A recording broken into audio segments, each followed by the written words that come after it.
धारामापी की सुग्राहिता क्या है? एकदम important question. What is galvanometer? धारामापी की सुग्राहिता क्या है? कौन सी व्याख्या के लिए? अच्छा, निलंबित कुंडली। हाँ बिल्कुल ऐसा है। आधा पन्ना नहीं चाहिए, 4-5 लाइन बस। 4-5 लाइन में अपना काम हो जाएगा। हाँ, पर आज के आज कर ले उसको, कल नहीं। ठीक है ना? अपने एक फिक्स शेड्यूल बनाइए ना भैया। आप ये कहने और सुनने की बात नहीं है। अब अपने आप सेंसिटिविटी आना चाहिए अपने में। मतलब आप रोज के रोज टालते जा रहे हो तो ऐसे काम नहीं बनने वाला है।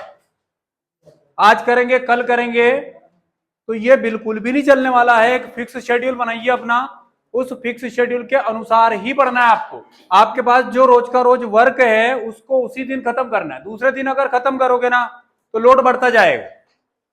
रोज के रोज सिलेबस कम नहीं हो रहा है, बढ़ ही रहा है।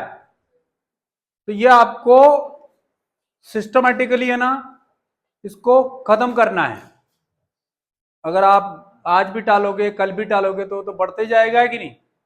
सही है कि नहीं भैया? राजेश क्या सही है? हाँ किए जा रहा हो सिर्फ। नंबर कहाँ आते हैं? कम नंबर आ रहे ना यार। सही साठ व्यवस्थित नंबर आना चाहिए अपने पास। क्या लिखा? धारामापी की सुग्राहिता क्या है? इसे प्रभावित करने वाले कारक लिखिए। What is sensitivity of galvanometer? Write the factor affecting to it. अब प्रत्येकांक धारा प्रवाहित करने पर कुंडली में उत्पन्न विक्षेप को धारामापी की सुग्राहिता कहते हैं। प्रत्येकांक धारा प्रवाहित करने पर कुंडली में उत्पन्न विक्षेप, डिस्प्लेसमेंट या फिर रोटेशन को धारामापी की सुग्राहिता कहते हैं। नीचे की लाइन से लिखना आप, निलंबित कुंडली धारामापी के सिद्धांत से। आपके पास वहां निलंबित कुंडली धारामापी का सिद्धांत क्या है? एन आई ए बी और ये सी थीटा। ये किया था ना संतुलन की स्थिति में, इक्विलिब्रियम कंडीशन में दोनों टॉर्क इक्वल हो जाएंगे।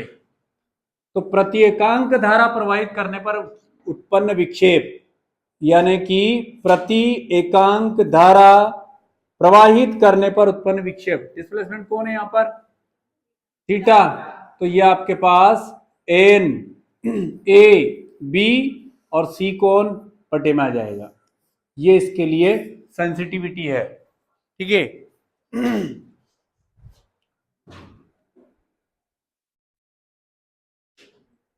ये कैपिटल एस, एस मतलब सेंसिटिविटी। इसी से फैक्टर भी आ जाएंगे अपने पास।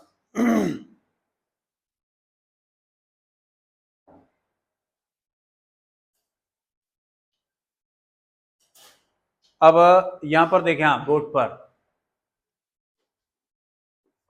इसको देखें सिर्फ प्रति का मतलब, ठीक है ना? प्रति एकांक धारा प्रवाहित करने पर उत्पन्न विक्षेप, विक्षेप मतलब उसका रोटेशन। ये चीज हो गई है। अब यह कौन कौन से कारक प्रभावित कर सकते हैं, कौन कौन से कारक बढ़ाएंगे और कौन कौन से कारक घटाएंगे? सुग्राहिता। सुग्राहिता का मतलब क्या है भैया? उसकी सेंसिटिविटी मतलब क्या है कि वो कितने समय में या फिर कितनी ऊर्जा में कितना काम करता है।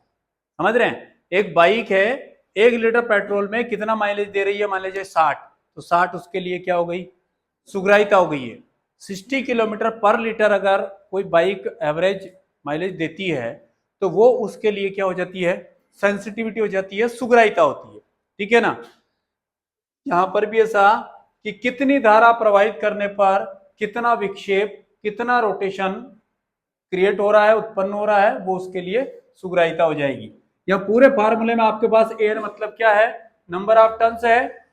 तो आपके पास कारक में पहला कारक कैसे?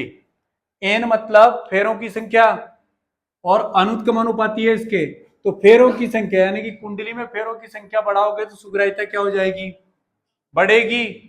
ए मतलब कुंडली का आकार है, कुंडली का आकार बढ़ाओगे तो सुग्राहिता क्या हो जाएगी? ये भी बढ़ेगी। और बी मतलब चुंबकीय क्षेत्र, तो शक्तिशाली चुंबक का अगर उपयोग करोगे तो क्या होगा? सुग्राहिता बढ़ेगी। और ये क्या है? एटम दृढ़ता गुणांक।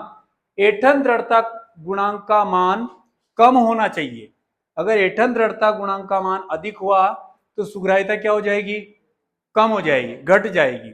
फिर से बताएं, 4 फैक्टर लिखेंगे अपन। कुंडली में फेरों की संख्या बढ़ाने पर सुग्राहिता,